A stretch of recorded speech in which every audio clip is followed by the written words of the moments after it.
Have you ever thought about what might be lurking under your bed? It is an often overlooked space in our bedrooms that can become a dumping ground for all sorts of things. But sometimes the things we stole down there can be a little more sinister than we bargained for. Welcome back! I'm here to take you on another terrifying journey through the darkest depths of the human psyche. And today we are exploring creepypastas about the most terrifying things found under bed. Our first story is titled The Thing Under the Bed. Casey was just 8 years old when she moved into her new home with her family. Her parents had saved 4 years to make their dream come true, buying a big white colonial-style house with a sprawling lawn and plenty of rooms for Casey and her 2 brothers to explore. The only problem was the house was a bit older and it wasn't exactly move-in ready. Still, Casey's dad promised her that they'd fix up the place together and turn it into a real home. One afternoon while playing hide-and-seek,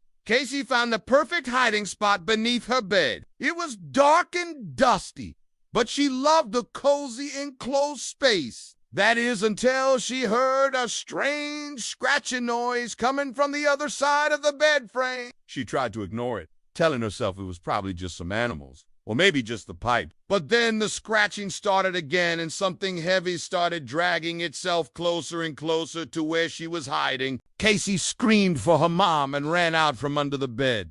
Just as the room began to go black, her family huddled together in the kitchen, their faces pale and drawn in the flickering light of the candles. They couldn't call for help or turn on any lights. Whoever or whatever had lurked under Casey's bed had cut the phone lines and plunged the house into darkness. All they had were the candles, a few flashlights, and the matches to keep them going. "We have to get out of here," Casey's dad whispered urgently. He grabbed an axe from the fireplace and held it high, his face grim. "I'll protect you guys. You head out the front door and stay at Mrs. Henderson's. She'll look after you." "But what about you?" Cassie asked, her voice trembling. "I'll be fine, I promise," her dad said, kissing her forehead. "Just to get out of here." As Casey crept towards the front door, she could hear her dad hacking away at whatever was under her bed. The scratching grew louder and more frantic, followed by guttural growls that sent shivers down her spine. Then suddenly everything went silent. Casey risked a glance back and saw her dad standing in the doorway, his face streaked with dirt and blood. In his hand was a huge meat cleaver, but it wasn't a weapon that had caught Casey's eye.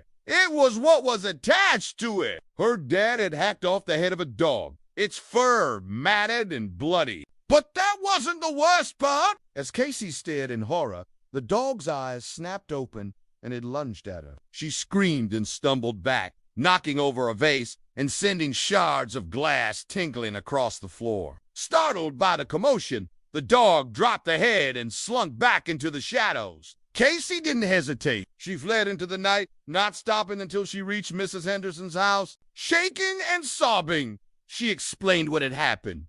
Mrs. Henderson, a plump, rosy-faced woman with a kind smile, took the children in without a moment's hesitation. She fed them snacks, gave them blankets, and let them watch TV until their parents came to collect them. But soon it was time for bed.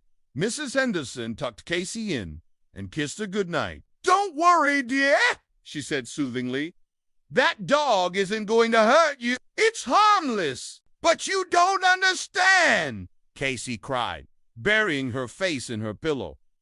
"It already tried to kill me." "Oh, honey," Mrs. Henderson said, her voice soft. "You had a nightmare, that's all." But Casey knew she wasn't dreaming. She could still feel the dog's hot, fetid breath on her neck and hear its claws clicking on the hardwood floor. But as the night wore on, she started to drift off to sleep. Maybe Mrs. Henderson was right, she thought. Maybe it had all been a bad dream. Then suddenly she heard a scratching sound. It was coming from underneath her bed. Our next story is titled My Uncle. I was visiting my uncle one weekend when I decided to go exploring in his attic. It was full of all sorts of junk, old furniture, boxes of clothes, and even a rusty trunk in the corner. I pried it open and found stacks of yellowed letters tied together with a faded ribbon. I sat down on an old trunk and started reading the letters aloud. My uncle poked his head in and smiled. "What are you doing up here, Riley?" he asked. "Don't you have anything better to do?" "I found this old trunk and I was just reading some of your letters," I replied. "They're really interesting." My uncle's smile faded and he stepped inside. "Please don't read my things," he said quietly. "I want to forget about them." "Okay," I said, feeling a sudden chill. "I'm sorry. I won't read your things anymore." I left the attic and went to my room. It was small and cluttered, just like the rest of the house. I threw my stuff on the floor and sat down on the edge of the bed, staring at the worn-out carpet. That's when I heard a scraping sound coming from underneath the bed. I looked around, but there was nothing there, so I just shrugged and went back to my phone. But then the scraping started again. This time it sounded like someone or something was trying to claw their way out. I crawled under the bed to investigate. At first I couldn't see anything, but then I spotted a pair of feet. They were bare and covered in dirt. I reached out and grabbed one of the ankles. It was bony and cold. And as I pulled, a skinny, emaciated man dragged himself out from under the bed. He looked up at me with wide, pleading eyes and rasped, "Help me!" His voice was hoarse and unfamiliar, like I hadn't heard it in years. "Who are you?"